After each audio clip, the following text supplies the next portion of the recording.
My name is Wayne Pierson, and for 60 years I have carried a secret that belongs to my mother.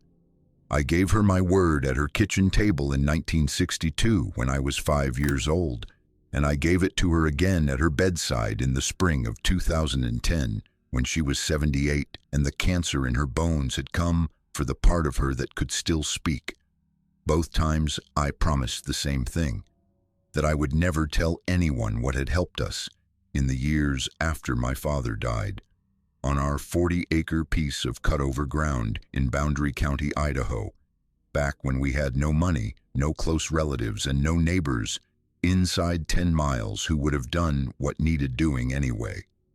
I kept that promise through high school and the Army and 41 years of work as a millwright at the paper plant down in Lewiston. My wife Margaret never heard it in the 42 years of our marriage before I buried her in 2021. My daughter Janelle, who teaches second grade in Spokane and just turned 39, has never heard it either.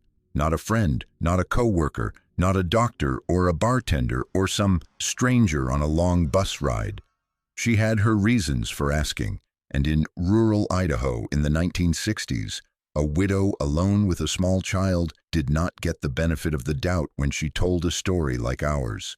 Mama is gone now, though. Margaret is gone. The little homestead we lived on is gone too, swallowed back into the Selkirk Mountains so completely that the last time I drove up there, I almost missed the turnoff. And last August, at the end of a road that does not appear on most maps anymore, I found something at the edge of those old cedars that told me the story is not finished. Somebody or something is still keeping its end of an agreement my mother made in the worst summer of her life. So I am going to put it all down here while I still have the wind to tell it and the words to do it right. My father was Floyd Pierson, born in 1930 in a railroad shack outside Sandpoint, to a Norwegian father and a mother whose people came down out of the Kootenai country 2 generations back. He was 32 when he died, and I have to be honest with you, I do not remember his face like a son should remember his father's face. What stays with me is the smell of him, which was kerosene and pine pitch, and the inside of a chainsaw oil can, his hands wide enough across the knuckles that they looked carved out of root wood. And one Sunday afternoon at a logging show in Bonner's Ferry, where he lifted me up onto his shoulders, seeing the whole crowd from up there, men in striped shirts and women in print dresses with the smoke from the cook fires drifting blue across the field. That is most of what I have of him. A smell, a pair of hands, and one high view of a logging show in the early summer of 1961. He worked as a faller for a small outfit out of Naples, Idaho, working a contract on a stand of mature white pine east of Smith Creek up in the high country of the Selkirks. The morning of May 9th, 1962 was clear and cold. Frost still on the ferns when the crew rolled in, and by mid-morning the sun had come over the ridge and the men had stripped down to their undershirts. My father had been notching the upper face of a big one for the better part of an hour. A grandfather pine, the loggers called it, 4 feet across at the butt and lifting maybe 140 feet into clear sky. His partner that morning was a young man named Roy Tolliver, who later sat in our kitchen with his hat in his hands and his eyes everywhere but on my mother's face, and told her everything that happened. What happened was a barber chair. It is what loggers call it when a tree splits vertically up the trunk on the way down instead of falling clean. It happens with old wood that carries rot you cannot see from the outside, and what the tree does is throw a slab of trunk back over the stump like a barber chair tipping.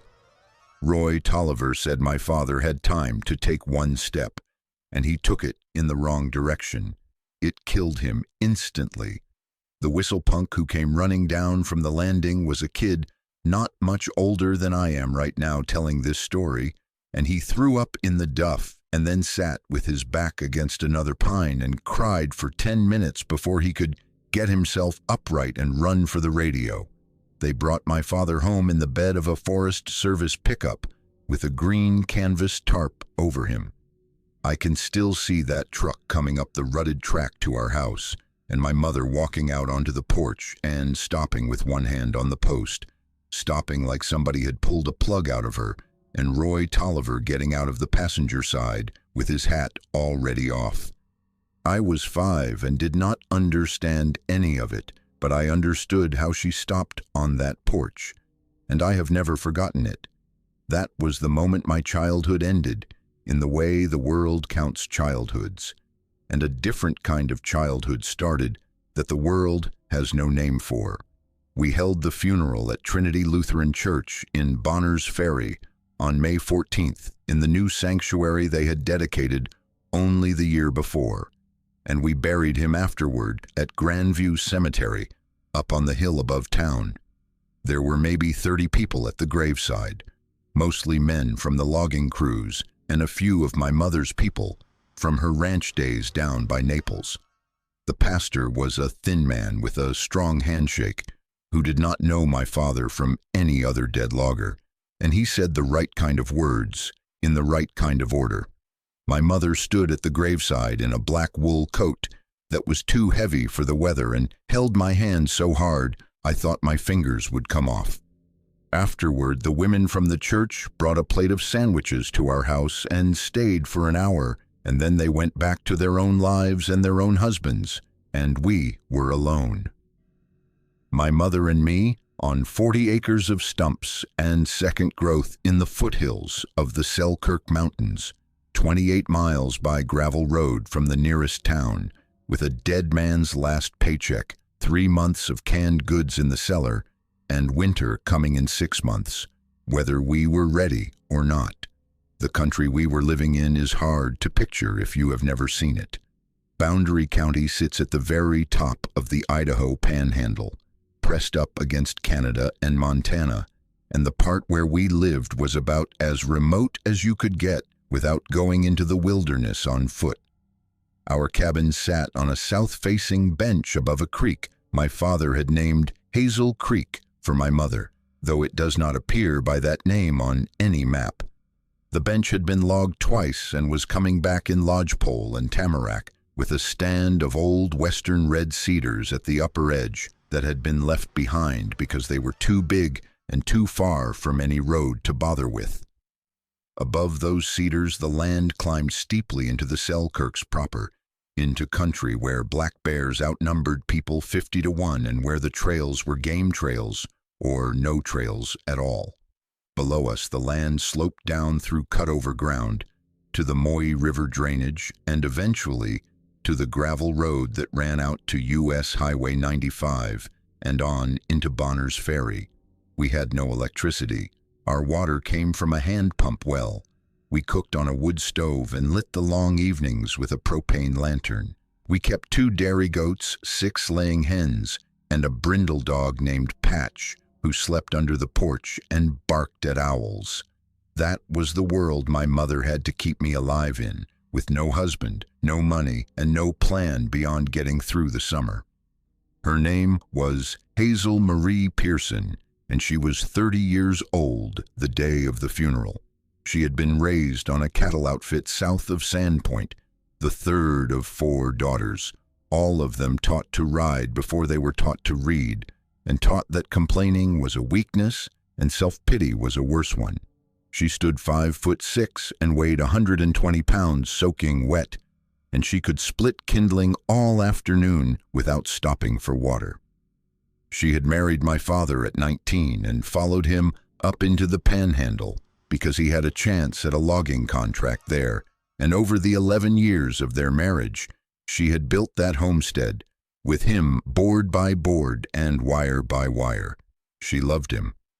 I know that like you know certain things in your bones, whether anybody says them out loud or not. When he died, something inside her went quiet and practical at the same time, and that practicality is the only reason I am alive to tell you any of this. The morning after the funeral, she sat me down at the kitchen table and told me the truth as she understood it. Our money would last until August if we were careful with it.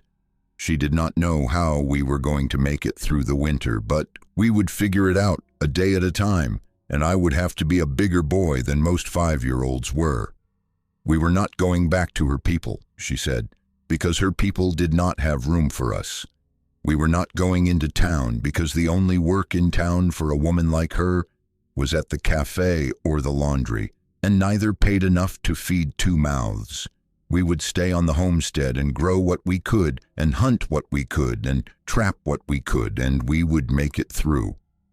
She said all of this in a voice as level as a weather report off the radio, and then she got up and walked outside and split wood for 2 hours while I sat at the table and tried to understand what any of it meant. The first month was the hardest. I do not remember that month the way an adult would.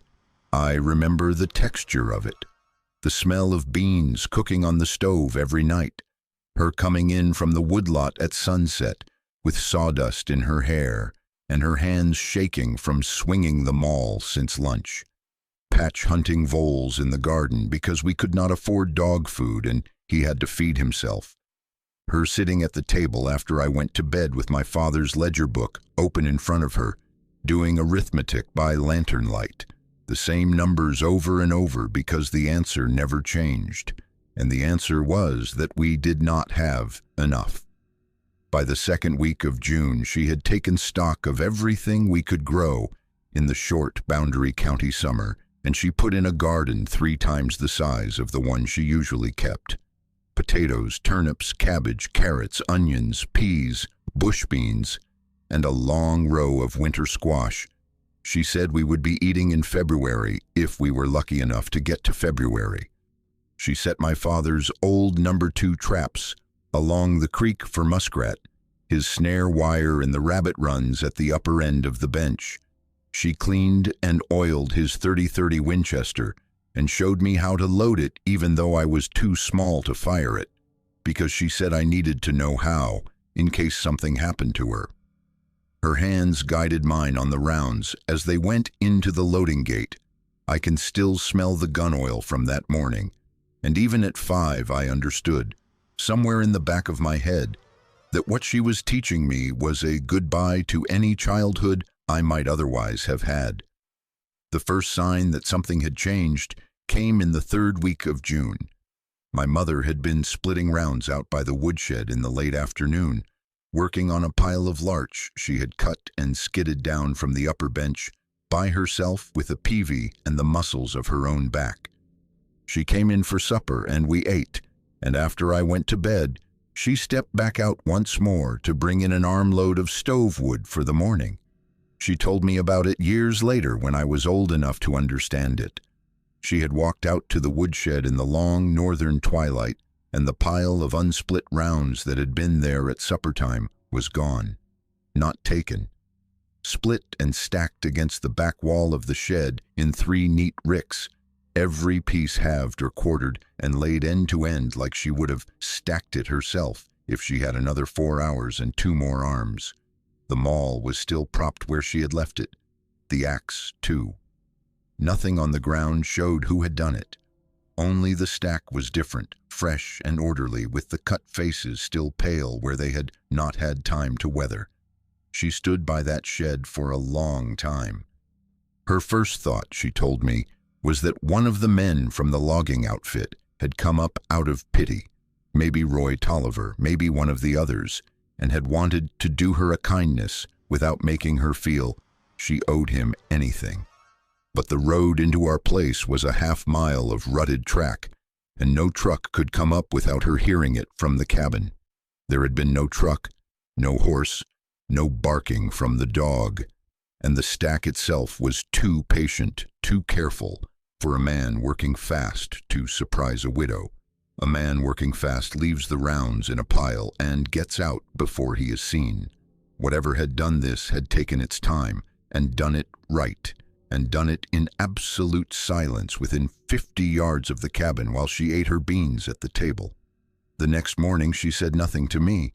She looked at me a little harder over the breakfast eggs, and then she walked the perimeter of the cabin and the garden and the goat shed, searching the ground for tracks and finding none. The ground was dry and hard from a stretch of rainless weather, and whatever tracks there might have been were gone in the duff. She came back inside and made me a piece of bread with honey and told me to play near the porch where she could see me. Then she took the Winchester down off the rack above the door and laid it across the table next to her sewing. 2 days later, it happened again, but different. She had set a snare for a snowshoe hare in the run at the top of the bench, and when she went up to check it in the morning, the snare was empty, but there was a rabbit lying on the flat rock beside it, a big buck hare already gutted, already skinned, laid out so that anybody coming up the trail would see it and understand it was a gift. The viscera were nowhere in sight. The hide was nowhere in sight. The meat alone was there, fresh and clean and ready to cook. She picked it up and looked all around her at the cedars and the lodgepole, saw and heard nothing, and carried that rabbit down to the cabin and stewed it for our supper, and gave me the leg meat because it was the best part. She told me my father's snares were doing what they were supposed to do, and I believed her, because 5-year-olds believe their mothers. The third sign was the bear. We had a problem that summer with a young black bear, a 2-year-old male who had been raiding the goat shed at night, banging on the door with his paws and leaving long claw marks on the boards. She was terrified of losing the goats because they were our milk and our cheese and our small ration of butter, and she had been losing sleep for almost a week, sitting up by the window with the Winchester across her knees, waiting for him to come back. On the night of June 29th, she finally gave out and fell asleep in the chair sometime after midnight. She woke up at dawn and the bear had not come. She walked out to the goat shed expecting the worst, and the goats were fine, and there were no fresh claw marks on the door. But about 30 feet from the shed, at the edge of the cedars, a patch of ground had been disturbed. Flattened ferns, scuffed duff, a long smear of dark blood across a slab of rock, and a drag trail going off into the cedars, which she chose not to follow. Years later, she told me she stood at the edge of those trees and looked into them, and for the first time in her life on that homestead, she felt a thing she had never felt before. It was the certainty that she was being looked at back. The bear was gone. Whatever had killed the bear was watching her from somewhere in the timber, and she could feel it like sun on the back of her neck. She did not call out or move forward or run. She stood there for what she later said felt like a full minute, and then she said, "Thank you," out loud, quiet enough that only the cedars would hear it, and then she turned and walked back to the cabin. She did not pick up the rifle again that day. What she did next is the heart of this whole story, and it will not make sense unless you understand what kind of woman she was. Hazel Pierson was no romantic and no dreamer. Signs in the clouds and things a person could not put her hands on held no interest for her. Her father had been a hard Norwegian rancher, with no use for ghosts or angels, and her mother had been a Methodist who believed in God, like she believed in the price of beef, as a fact you accounted for. She went to church when there was a church to go to, and she did not when there was not, and she said her prayers at night like she swept the kitchen floor, because it was the right thing to do and because somebody had taught her to do it. Inventing a fairy story to explain a stack of wood and a skinned rabbit and a dead bear was not in her. What she was going to do was look at the evidence and draw the most reasonable conclusion, which was that something out there was helping her, and that something was not a man, because a man would have shown himself by now, and it was not the dog, because the dog was neither big enough nor smart enough, and it was not coincidence, because coincidence does not stack wood. She was a woman alone with a child and almost no resources, in a country where the next neighbor was a long walk away and the nearest hospital was an hour by truck, if you had a truck, which we did not anymore, having sold my father's pickup 3 weeks after the funeral to pay for the burial. Whatever was helping her was the difference between making it to autumn and not making it. A woman in that position cannot refuse help on the grounds of where it comes from. So she made a decision, which was to accept what was being given and figure out the rest as she went along. The first thing she did was bake a loaf of bread. We had flour, just barely, and salt, and a little of the sugar she had been hoarding for my birthday in October. She baked the loaf in the wood stove on the morning of July 2nd, and when it came out, she let it cool on the windowsill. Then she wrapped it in a clean flour sack and walked it up to the flat rock at the top of the bench where the rabbit had been. She set it down and spoke out loud to the cedars. "This is for you," she told them. "Thank you for the wood and the rabbit and the bear." Then she walked back down to the cabin without looking over her shoulder, because she felt that looking back would be a form of asking, and she did not want to ask. She wanted to give. She wanted whatever was up in those cedars to know she had received what had been given, and that she was offering something in return. The next morning the flour sack was on the rock, folded into a square the size of a man's hand. The bread was gone. On top of the folded sack was a small bundle of green stems with little white roots still attached. She picked it up, turned it over, and recognized it for what it was. Wild ginger, the sort that grows in deep cedar shade, with heart-shaped leaves and a brown-purple flower tucked underneath, and a fragrant root the old Kootenai people had used for fevers and wounds. She had not seen wild ginger in our part of the Panhandle in all the years she had lived there. Whoever had left it had walked a long way to bring it to her. She carried it down to the cabin and laid it on the table, and sat in her chair and looked at it for a long time. Then she went outside and stood in the yard and looked up at the cedars at the top of the bench and thanked him a second time, louder than before, loud enough that it would carry. That was the 3rd of July, 1962. 30 years old she was, 2 months a widow, and she had struck an agreement with something that lived in the high cedars of the Selkirk Mountains. She had no idea what it was, or what it looked like, or what it wanted from her, if it wanted anything at all. What she knew was that it was helping her keep her child alive, and that a gift given deserved something in return.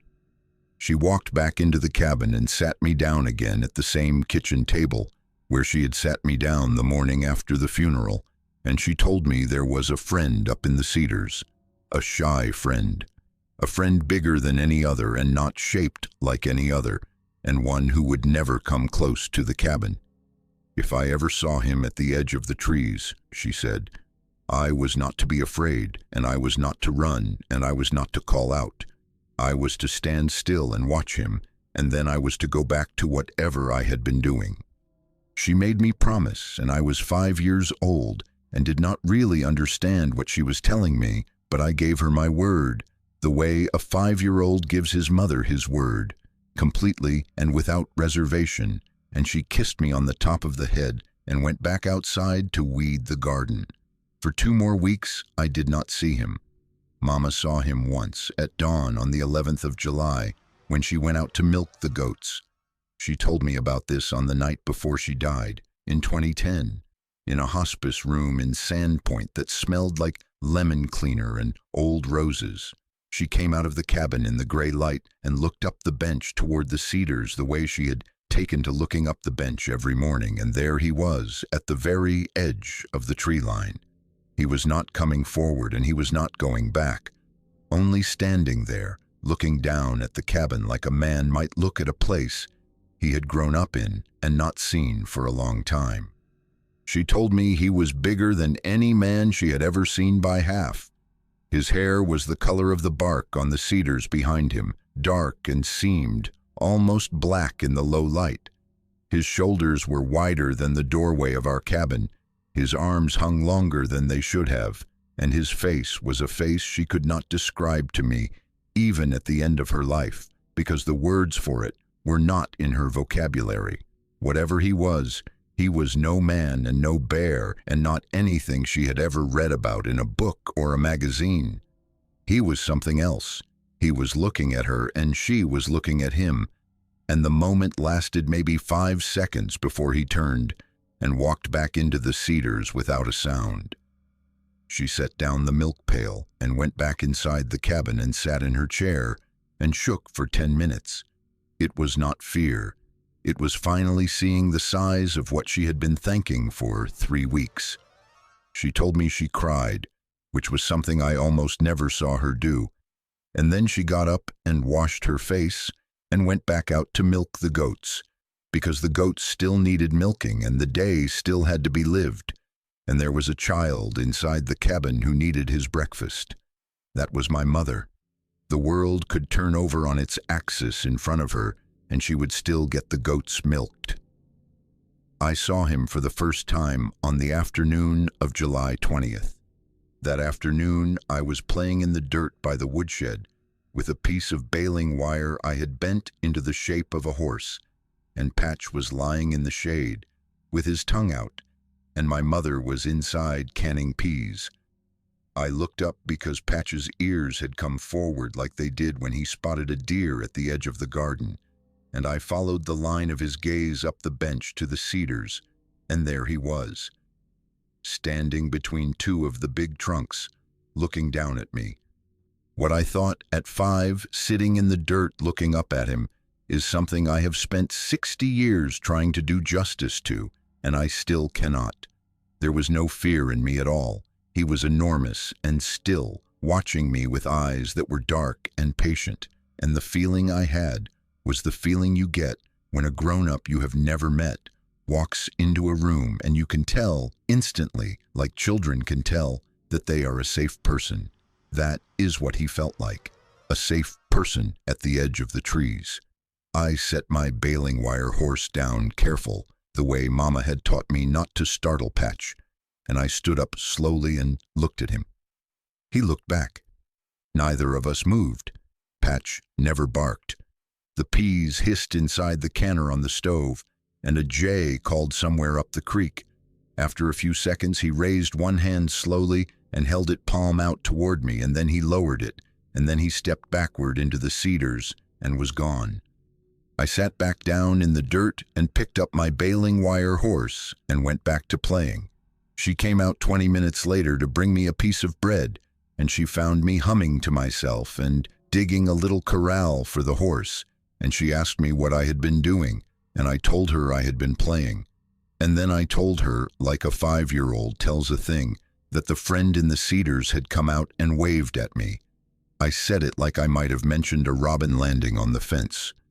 She set the piece of bread on a flat rock beside me and sat down in the dirt next to me, in her work dress, and put her arm around my shoulders and pulled me against her side and held me there for a long minute without saying a word.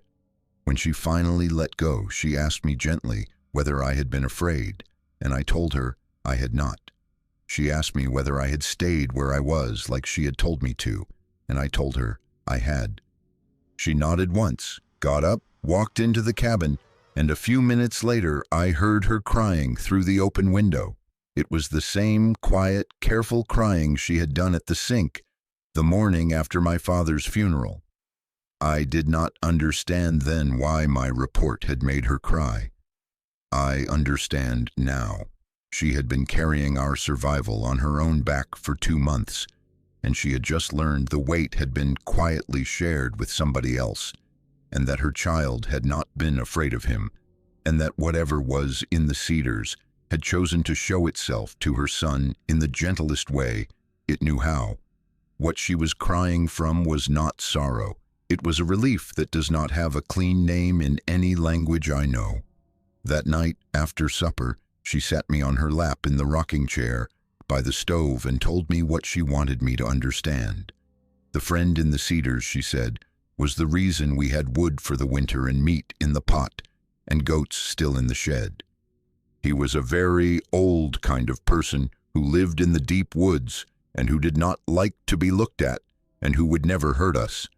His people had been here long before our people came to this country, and we were guests on his land and not the other way around. and the polite thing to do when somebody is being kind to you on land that belongs to them is to be grateful and to keep their secrets. I was not to tell anybody about him, she said. Not the pastor, not the kids in town when we went in for supplies, not even her sisters if they ever came to visit. She said this in a voice she had not used with me before, and I understood, even at 5, that this was the most important thing she had ever asked me to do. I told her I would not tell. She made me say it 3 times. Then she rocked me until I fell asleep and carried me to my bed in the corner of the cabin, and she went out to the porch and stood, looking up at the cedars in the dark for a long time before she came back inside. That was the beginning of 6 years in which a being I never knew the name of and never heard speak a word and never saw up closer than 20 feet became the 3rd person in our household. In some shape the world has no shelf to put on. Being my father was never going to be his role, and he never tried to make it one. But he was the reason I had a childhood at all, in those high, dry woods after my father went under the grandfather pine. And he was the reason my mother never had to choose between watching me starve and walking us both out to a town that had no place for her. He stayed with us, in his own quiet way, until the summer of 1968, when everything changed. What I am about to tell you next is the part my mother made me promise hardest to keep. It is the part I have not said out loud to a single living soul in 60 years, until tonight. The summer I turned 6, I started leaving things for him. It was my own idea. She had been baking him a loaf of bread every Saturday morning since the 2nd of July, walking it up to the flat rock at the top of the bench and setting it down with the same words she had said the first time. By the autumn of 1962, the routine was established. The bread went up on Saturday morning. By Sunday morning, the loaf was gone, the cloth was folded, and something had been left in its place. Sometimes it was more wild ginger root, scrubbed clean and tied with a strip of cedar bark. Sometimes a string of dried fish smelling faintly of smoke from a fire we never saw. Sometimes a handful of late huckleberries from a patch farther up the mountain than my mother could ever have walked on her bad knee. Once, in October, a salt block. An honest-to-God manufactured salt block, the sort ranchers buy for their cattle, weathered at the edges and missing its corners, which meant he had carried it from somewhere and set it out on that rock for the goats. She sat down on the porch step and turned it over in her hands and laughed for the first time since the funeral, laughed until her eyes were wet and her shoulders were shaking because the absurdity of it had broken something open in her that she had been holding closed for 5 months. What I started leaving were small things. A pine cone I had painted with my mother's old watercolor set, a drawing of Patch on a piece of brown paper, a blue marble I loved that I had brought with me from our old house in Naples. On Saturday mornings I walked up to the flat rock with my mother, holding her hand on the steep parts, and after she set down the bread, I would put my offering beside it. The first time I left the marble, my mother asked me if I was sure, because she knew how much I loved it. I told her I was sure. The next Sunday morning, the marble was still there, in the same spot where I had set it. He had not taken it. She told me later that she thought he understood. He understood that the marble was the most valuable thing a 6-year-old owned, and he understood that taking it would have been almost a theft from a child, so he left it alone. He took the bread because the bread was meant to be taken. He left the marble because the marble was meant to be looked at. I picked it up and put it back in my pocket and brought it home. And that marble is sitting on my kitchen windowsill in Lewiston right now, 63 years later. The pattern of his help did not change much over the years. He came at night, almost always, though twice my mother saw him in the gray hour before dawn, and once I saw him at midday in early spring. He did not enter the cabin. The closest he ever came to it was the night our chimney pipe came loose during a windstorm in February of 1964, and the snow on the roof started wetting the rafters from underneath. My mother and I had gone to bed in the kitchen, the only room we could keep warm with the stove door open, and at some point in the dead middle of the night, I heard a single heavy step on the porch, then a long quiet, then the chimney pipe being lifted back into place, careful and slow, by something on the roof that weighed enough to make the rafters creak. She sat up in the dark and put her hand on my shoulder, and the two of us listened together in the dark, while he fixed our chimney for us. When he was done, he stepped down off the roof without a sound of landing, and after a minute the smell of wood smoke in the cabin came right again, because the pipe was drawing like it should. She lay back down without saying anything, but she was crying again, that quiet relief crying, and I curled up against her and went back to sleep. He kept the bears off. There were 3 more run-ins with bears in the years we lived on that bench, and every one of them ended the same way. A disturbance in the night, a sound at the goat shed, her sitting up with the rifle, and in the morning, scuff marks at the edge of the cedars, and a patch of disturbed ground, and the bear gone and never coming back.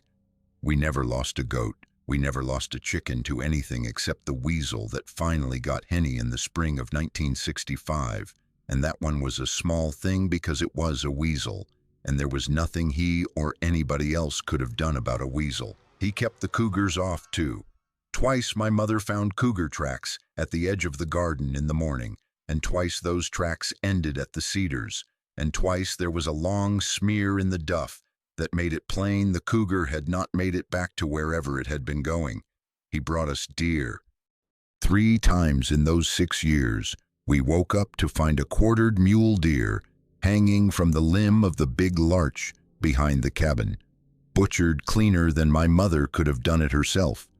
The meat already cooled and ready to be packed into the spring house we used as a cold cellar.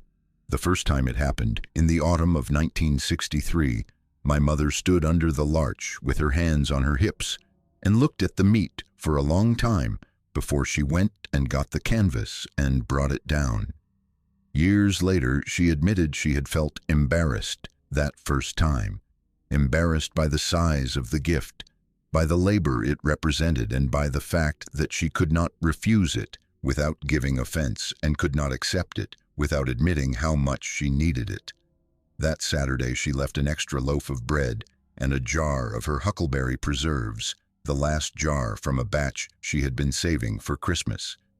The next Sunday the jar came back washed and empty, with a sprig of cedar tied around the neck with a piece of plant fiber, and she set that jar on the kitchen windowsill and looked at it for the rest of the day with an expression I did not have a name for at 6 years old, and only later in life came to recognize as awe.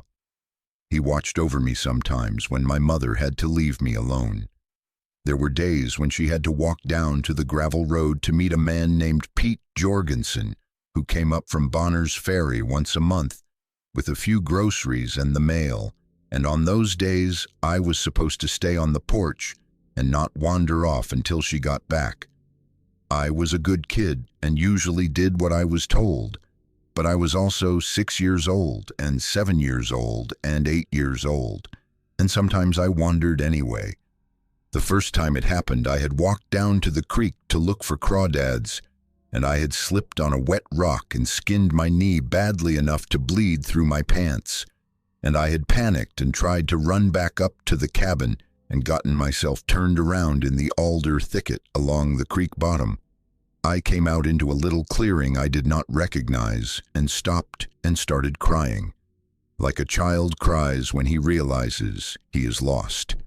He stepped out of the trees on the far side of the clearing, maybe 30 feet away. He looked at me for a moment and then looked down at my bleeding knee, and then he crouched on his heels at the edge of the clearing and made a low sound in his throat, almost a hum. It was the only sound I ever heard him make in the whole 6 years. It was not a word, and it was not a call either, closer to the hum you might make to a frightened animal, the sort of sound my father might have made to a green colt. I stopped crying. I stood there in the clearing with my bloody knee and looked at him, and he looked back at me, and the hum kept going low and steady between us. After a minute, he stood up again slowly and turned and started walking, and I understood that I was supposed to follow, so I followed. He walked through the alder and across a fallen log and up a deer trail I had not known was there, and after maybe 10 minutes, we came out of the brush into the upper end of our garden, with the cabin right in front of me. He stopped at the edge of the trees and stepped back into them, and I walked the last 50 yards to the porch by myself and sat down on the step to wait for my mother to come home. When she got back, I told her what had happened. She listened without interrupting, and when I was done, she put her hand on my bloody knee and looked at me for a long time, and then she went into the cabin and came back with the iodine and the bandages and fixed up my knee while she talked. She said I was a lucky boy. Most boys who got lost in those woods did not get found, she said, and the ones who did get found did not get walked home by anybody. She told me I was to thank him the next time I saw him, and when I asked her how, she said I would know how when the time came. Then she went back inside and stood at the window and looked up at the cedars for a long time, and I could see her mouth moving but could not hear what she was saying. I think she was thanking him in her own quiet way, as she had learned to thank him over the years, with words she did not have to speak out loud because she knew he would hear them anyway. In the autumn of 1966, in early November, when the first snow had fallen but had not stuck, and the ground was hard and the air smelled of the winter that was coming, a man drove up our road in a green International pickup and got out at the cabin and introduced himself as Vern Halsey, a federal trapper with the Animal Damage Control Program out of the Bureau of Sport Fisheries and Wildlife. He was after a problem cougar that had been killing sheep down in the valley, and he had been tracking it up into the foothills, and he wanted permission to set traps and snares on our place. She told him yes, because there was no good reason to tell him no, and Vern Halsey unloaded his gear from the truck and started up the bench toward the cedars on foot. We watched him from the porch. Halfway up the bench, he stopped and crouched down and looked at the ground for a long time. He stood and looked around in a slow circle and crouched down again. Then he walked back down to the cabin, tipped his hat to my mother, and asked her whether she had any livestock that had gone missing recently. She told him no. He asked whether she had seen any unusual tracks on the place. She told him no. He looked at her for a moment and then over at me, where I was sitting on the porch, and he said, "Well, ma'am, I am not going to tell you how to live up here, but I will tell you that there is a track up on that bench that I have not seen the likes of in 22 years of trapping in this part of the country, and if I were you, I would keep your boy close to the cabin until I come back with somebody from the university to take a look at it." She went still in a way I had never seen before. I remember how her hand on the porch railing went white at the knuckles. She told him it was a bear track. He said, "Ma'am, with respect, I know what a bear track looks like." "Well then," she told him, "it is an old bear track from a big bear that came through here in the spring, and we have not seen him since." "That track is 2 days old at the outside, ma'am," he answered, and then she straightened up. "Mr. Halsey, my husband was killed in a logging accident in this country 4 years ago, and I have raised my boy on this homestead alone since then, and I am telling you there is no bear up here I am worried about, and there is nothing on this place that needs the attention of any university. I have a garden to put to bed and goats to feed and a child to raise, and I would be much obliged if you would take your traps and your tracking and go find your cougar somewhere else." Vern Halsey looked at her for a long moment. I think he understood at least part of what she was telling him, even if he did not understand all of it. He nodded once, tipped his hat again, loaded his gear back into the International, and drove away down our road. She stayed on the porch until the truck was out of sight and the dust had settled, and then she sat down hard on the step and put her face in her hands and stayed that way for a long time. When she looked up again, her eyes were dry, but her face had aged 10 years in 5 minutes. She told me to go inside, and I went inside. Then she got up and walked up the bench to the flat rock, and I do not know what she said when she got there or what she left, because she went alone and came back alone and never told me about it. But for the next 2 weeks she barely slept, and she kept the rifle by the door and her eyes on the road, and she taught me to listen for the sound of an engine and to come inside if I heard one. Vern Halsey never came back. Nobody from any university came up our road. Whatever my mother had said to whoever was in the cedars, the message had been received, and from that autumn on, he became more careful with us. We saw less of him for the rest of the year and on into the winter. The woods still got split. The bears still stayed off. But the gifts were smaller and the visits were quieter, and once or twice my mother went up to the rock with the bread and came back with the loaf still in the cloth, untouched, because he had not been there to take it. He was being careful for our sake, she said, and we should be careful too, and we were. The end came in the spring of 1968. I was 11 years old by then, going to a one-room school in Naples for the past 2 years, riding down the gravel road every morning in Pete Jorgensen's pickup with his own kids. I was in 4th grade and reading at a 6th grade level and starting to ask the kinds of questions my mother could not answer with her 7th grade education and the encyclopedias she could not afford to buy me. She had been thinking about my future for a long time. I know that now. Turning over what sort of life she could give me on a 40-acre stump farm with no electricity and no money and no path forward except more of the same. And in March of that year, a man named Walter Lindstrom started coming around.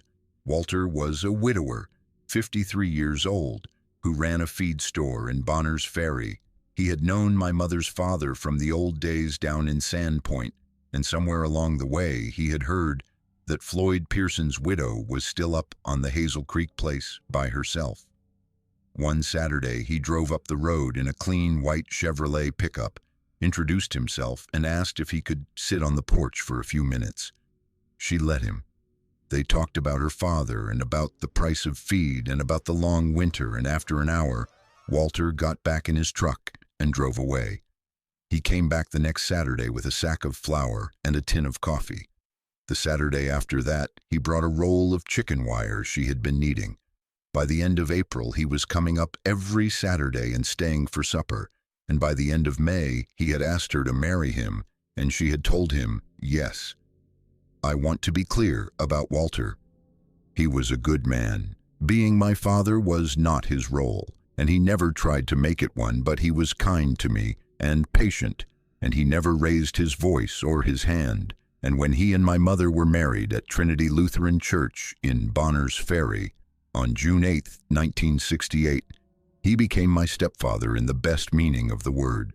He bought us a house in Bonners Ferry, a small white place on Cedar Street, with electricity and an indoor bathroom and a yard with a real lawn. He paid for me to have proper school clothes, a bicycle, and a subscription to a science magazine that came in the mail every month. He sent me to the high school in town, and later he helped me apply to the trade program at the community college in Lewiston. Without Walter Lindstrom, I would not have had the life I ended up having. I owe him almost as much as I owe the one in the Cedars, and I am grateful to him. And I have tried to honor his memory as I have tried to honor my mother's.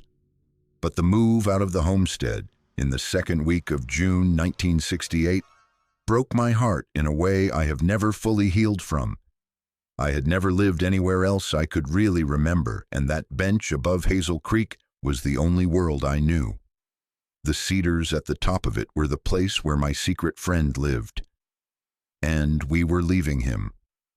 2 days before the moving truck was scheduled to come, my mother told me I needed to go up to the rock by myself. She said it was time for me to say goodbye, and that I had to do it alone, because the goodbye between her and him would be a different kind of goodbye, and we each had to do our own. I asked her if she was sure I was old enough. She told me I was. She said I knew the way, and I knew the rules, and I knew how to behave, and that he would be expecting me. When I asked her how she knew, she said she knew. I went up the next morning before breakfast. The dew was still on the ferns, and the air was cold enough that I could see my breath. I climbed the steep part of the bench through the lodgepole, came out onto the flat where the cedars started, and walked the last 50 yards to the rock. I had brought him 3 things: the blue marble, which I had been working up the courage to give him for years, a drawing I had made of our cabin and our garden and our goats, and Patch the dog and my mother and me, all in pencil on a sheet of school paper, with the cedars at the top of the picture and a tall figure standing between 2 of the trunks, and a piece of bread I had baked myself the night before from my mother's recipe and with my own clumsy 11-year-old hands. I set the 3 things on the rock. Then I sat down beside it with my back against the stone and my legs out in front of me, and I waited. I did not know if he would come. She had told me he would be expecting me, but I was not sure what that meant. The forest was quiet around me.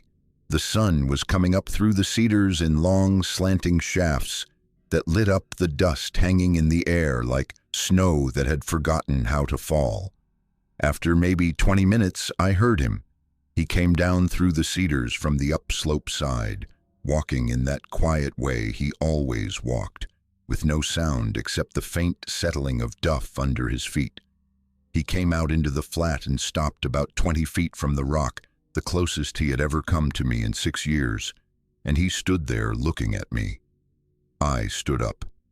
The top of my head came to about the middle of his chest, which is to say he was somewhere over 7.5 feet tall, and built like the trunks of the cedars he lived among.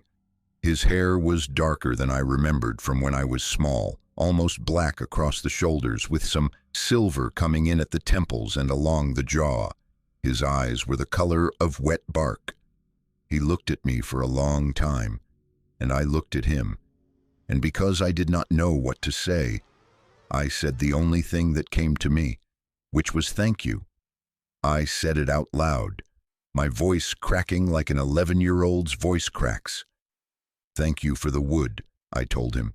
Thank you for the meat and for the bear and for the cougar and for the time you walked me home when I got lost. Thank you for fixing the chimney that night. Thank you for taking care of my mother, and thank you for taking care of me.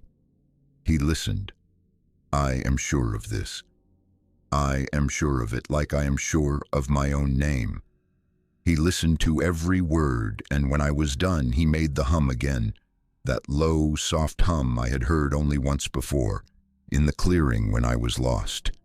He raised one hand like he had raised it the first time he ever saw me by the woodshed, palm out, held for maybe 3 seconds, and then lowered again.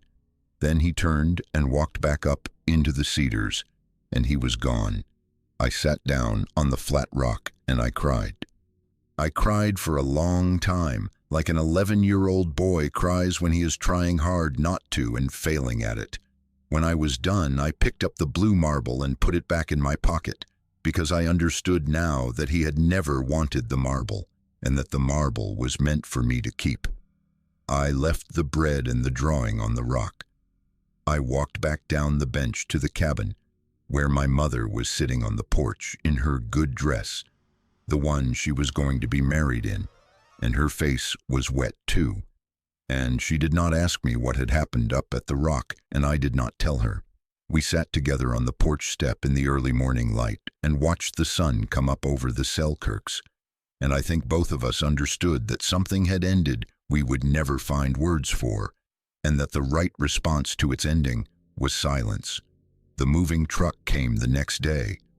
We loaded the cabin into the back of it, and Walter Lindstrom drove us down the gravel road to Bonner's Ferry, and into a new life that was easier in every way. A life can be easier, and I never lived in those mountains again. She went back to the bench 3 times over the years that followed, that I know about. Once in the autumn of 1968, alone for an afternoon. Once in the spring of 1973 with me along, on a Saturday when I was 16 and home from boarding school in Coeur d'Alene for the long weekend. And once more in 1986, the summer my daughter Janelle was born, when she made the long drive up alone and stood at the cabin foundation for an hour and then drove home. She never told me what she saw or did not see on those visits, and I never asked, because I understood those visits were between her and the friend in the cedars and were not for me to know about. She carried the secret all her life. She carried it through her marriage to Walter, who never knew about any of it. She carried it through Walter's death from a heart attack in 1991. She carried it through her years of widowhood in the little house on Cedar Street, where she lived alone and read library books and tended a yard full of irises until she got sick in the autumn of 2009 and was diagnosed with a bone cancer she chose not to fight because she said she had lived long enough and had no interest in poisoning herself for an extra 6 months. She moved into a hospice in Sandpoint in February of 2010, and I drove up from Lewiston every weekend for 2 months to sit with her. On the second to last evening of her life, in the long blue twilight of an early April day, she told me everything I have just told you. The parts I had been too small to remember, the first sighting at dawn, the thanking out loud, the marble he had refused to take, the conversation with Vern Halsey and what it had cost her, the visits she had made back to the bench over the years, all of it. She talked for almost 2 hours, and I sat in the chair by her bed and listened, and when she was done, she took my hand. "Wayne," she said, "I am releasing you from your promise. I am the only one left who can release you, and I am doing it now. You can tell whoever you want to tell when the time is right, but I am asking you, as your mother, that if you tell it true. Do not make him into a monster and do not make him into a saint. He was neither of those things. He was a being who saw a woman alone with a child and decided to help. And that is the whole of it. Tell it that way, if you tell it at all." I told her I would. She closed her eyes. She slept most of the next day. She died early the morning after, with my hand in hers, and the first robin of the spring singing outside the hospice window, and I drove home to Lewiston with the sun coming up over the bitter roots and a silence in my chest that was 60 years deep. For 15 years after that, I did not tell a soul. Margaret never heard it in the 11 years she had left after my mother died. Janelle never heard it when she came over for Sunday supper. My friends at the paper mill never heard it, and neither did the men I drank coffee with on Saturday mornings at the diner downtown. Even after she released me from the promise on her deathbed, I could not let go of it. Carrying that silence for so long had made the silence itself feel like something I owed her. But last August, 15 years after my mother's death and 60 years after the morning I first saw him at the woodshed, I drove up to Boundary County by myself in my old Ford pickup. I am not sure exactly why I went. I had been thinking about him more often the older I got. I had been dreaming about the cedars some nights, and I had been remembering things I had not thought of in years. Like old men remember when the road behind them gets longer than the road in front of them. The drive took me about 4 hours. The road into the homestead was barely a road anymore. The county had stopped maintaining it sometime in the 80s, and the alder and the lodgepole had taken back most of the right-of-way. So I parked the truck at the bottom of the hill and walked the last half-mile in. The cabin was gone. I had known it would be, but it was still hard to see. The roof had collapsed in some winter long ago, and the walls had fallen in on top of it, and the whole thing was a low mound of weathered boards and rusted nails and creeping berry vines under a stand of young firs that had grown up where our garden used to be. The well pump was still there, leaning sideways. The foundation stones of the woodshed were still there too, sunk into the ground at the corners. I stood for a long time at the edge of where the porch had been, and I thought about my mother in her work dress with sawdust in her hair, and my father on the day before he died, and Patch lying in the shade of the woodshed with his tongue out, and the smell of bread baking in the cook stove on a Saturday morning in 1963. Then I walked up the bench. It was steeper than it used to be, or I was older than I used to be, or maybe both. I had to stop twice to catch my breath. The lodgepole had grown up and the path was gone, and I had to push through brush in places that used to be open ground. But the cedars at the top were still there. They are big enough that nothing will ever take them down except old age, and old age moves slowly with cedars. They had gotten a little bigger than I recalled. The flat rock was still there, mossier than it used to be, half covered in a drift of needles and duff. The wind had blown across it over the years. I sat down on it. My back was sore from the climb, and my hands were shaking a little, like an old man's hands shake. I had not brought him anything. I had not planned the trip well enough to bring an offering. I sat there on the rock in the September sun and listened to the wind in the cedars and looked at the place where I had last seen him 57 years before.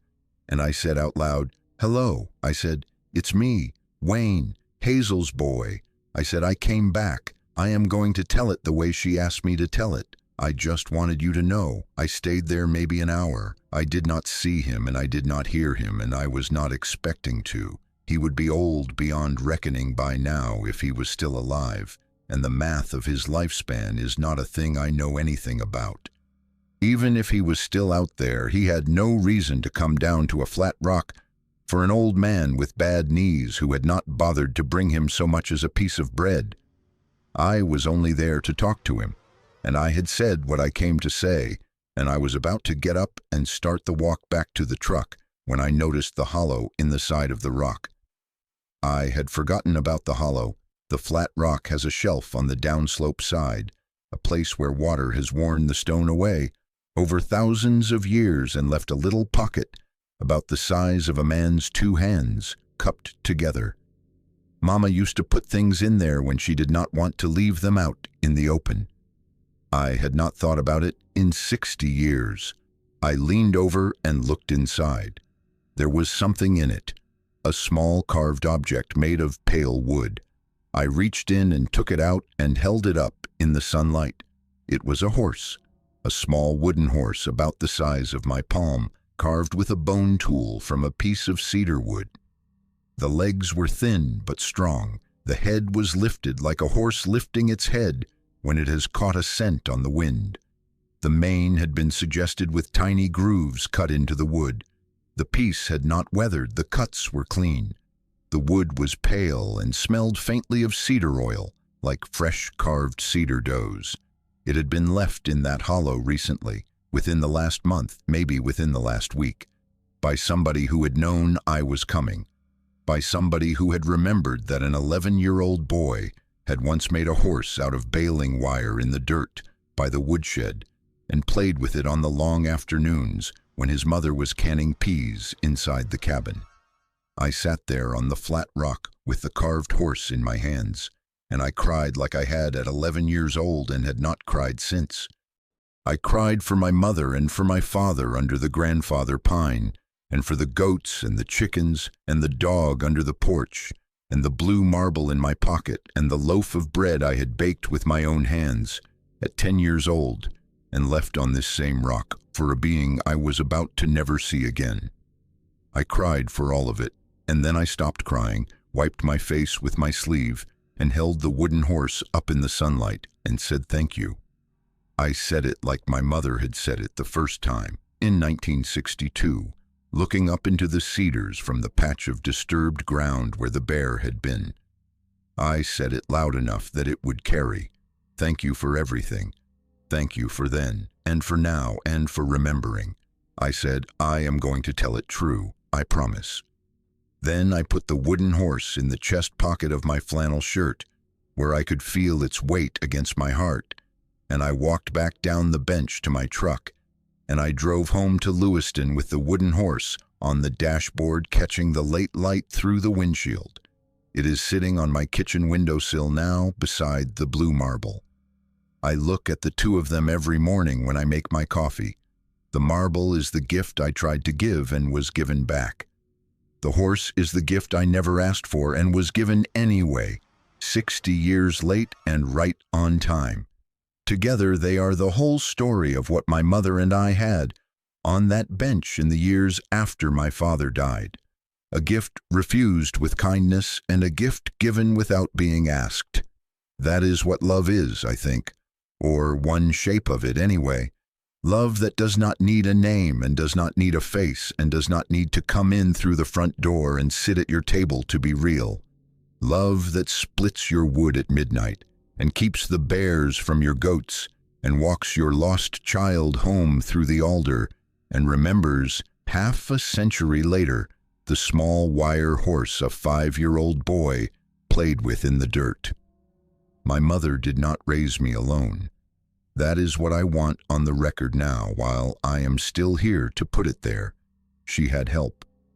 Quiet, patient, faithful help that came out of the cedars 2 months after my father was killed and stayed with us until I was 11 years old. That help had a face and a hum and hands that could fix a chimney pipe in the middle of a February windstorm. He was not my father and he was not my mother's husband. He was something the world has no shelf for, and the world is poorer for not having a shelf for him, and I still do not know what to call him even now. Mama called him the friend in the cedars. When I was small, I called him Big, though I never said that name out loud to him. The world calls him by other names I am not going to use here, because none of them fit what he was to us. What he was to us was family, the sort of family you do not get to choose and do not get to explain and do not get to introduce at Thanksgiving dinner, but family all the same. He took care of a widow and her boy because we needed taking care of and nobody else was going to do it. He asked nothing in return except a loaf of bread on Saturdays and the courtesy of being left alone the rest of the time. He kept his word to us, and we kept our word to him for 60 years, and now the keeping is done and the telling is done, and the carved cedar horse is sitting on my windowsill in the morning sun. If you have listened this far, I want you to know that I am not afraid of what is in those mountains. I have not been afraid of them since I was 5 years old. The only thing I have ever been afraid of when it comes to those cedars at the top of the bench is that I would die with this story still locked in my chest. That is not going to happen now. So if you ever find yourself in a hard place, with no money and no help and no way through, remember this. Help comes from places you do not expect, in shapes you do not recognize, from beings you have been told do not exist. And the right response to help is gratitude. That is what my mother taught me. That is what he taught her. And that is the whole secret I have been carrying for 60 years. And now you know it too, and I can finally rest.